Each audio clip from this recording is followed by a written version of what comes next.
In the last video a few days ago, we covered the events of the Void's assault on the Sunwell, as well as the Void Elves joining the Alliance. In today's video, we also got a pretty damn interesting story to go over, as we go over how the Highmountain Tauren joined the Horde, as well as certain characters getting a chance to shine in the spotlight, such as Mela Highmountain and also Ebonhorn, one of the oldest still existing black dragons who still remains uncorrupted. This video will also cover data mined information which shines a spotlight on one of my favorite Horde characters, Bane Bloodhoof, who's finally getting some screen time again in this expansion. You know, with the other time being him shaking his head for 2 seconds at Sylvanas being made war chief.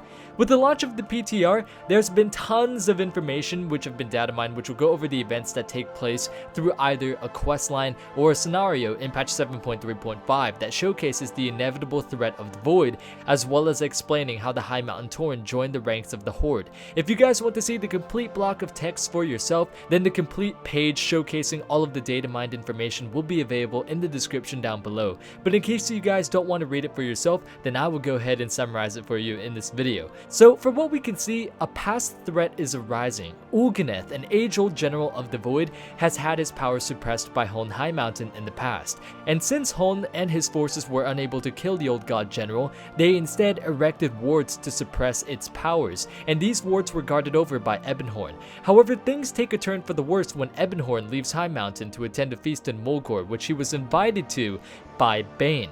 Ebonhorn leaving Highmountain weakens the wards, which allows Ulganeth to insidiously use his powers to try and corrupt Ebonhorn, as well as attacking Mulgore and Thunderbluff. Ulganeth immediately begins to corrupt Ebonhorn by drowning him out with maddening whispers, to which Ebonhorn is especially susceptible to since he is a black dragon.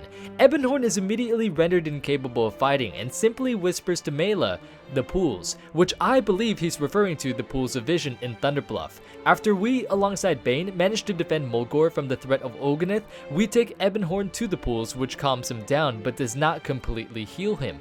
To do this, we have to go back to Highmountain, where we take it into our hands to strengthen the wards containing Ulganeth, which in turn halts the maddening whispering assaults on Ebonhorn's mind.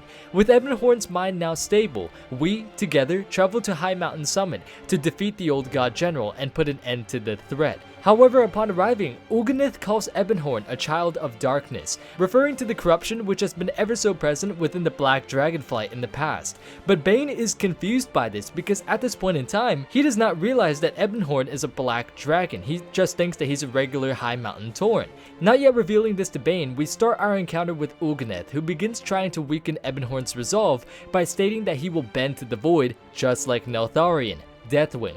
He also states that Ebonhorn's kind will always fall to the whispers, which then allows Bane to discover that he is a black dragon. Within this encounter, we also see Ulganeth mentioning the Drogbar, as well as Mela mentioning her father, so I'm assuming that during this fight, we also have to fight a bunch of ads which compose of Drogbar that have been corrupted by Ulganeth, as well as trying to defeat Ulganeth before he can do whatever necrophiliac fetish ritual he wants to do with Mela's father's corpse or spirit. With all of us together, we destroy Ulganeth and secure the safety of not only Highmountain, but of Mulgore and Thunderbluff as well. After the fight, good old honorable Bane tells Ebonhorn that his secret of being a black dragon will always be safe with him, to which Ebonhorn thanks him and tells us that the old god's grip on him is gone. Whether if he is referring to only Ulganeth when it comes to this matter, or the Void entirely, is still up to question, because this is simply all that he says. This is where we hear the comment from Mela that if we had failed and Ulganeth had succeeded, not only would Mulgore be drowned in the insidious powers of the Void, but everyone that was present in that encounter, Bane, Ebonhorn, us, and Mela, would have all been corrupted into servants of the Void. But thankfully, due to the fact that we pay $15 a month, that didn't happen, and we managed to succeed, and Chieftain Mela recognizes the strength of the Horde and the players' wallets. It is after this selfless act of seeing us and Bane travel to Highmountain to strengthen the wards, mend Ebonhorn's mind, defeat Ulganeth, and free Ebonhorn of the corruption, as well as Highmountain from the threat of the Void, that Mela decides to enlist the Highmountain Tauren into the Horde's ranks. And that's pretty much it, guys. The threat of the Void draws ever nearer, and don't let that faction-only conflict in Battle for Azeroth cinematic fool you.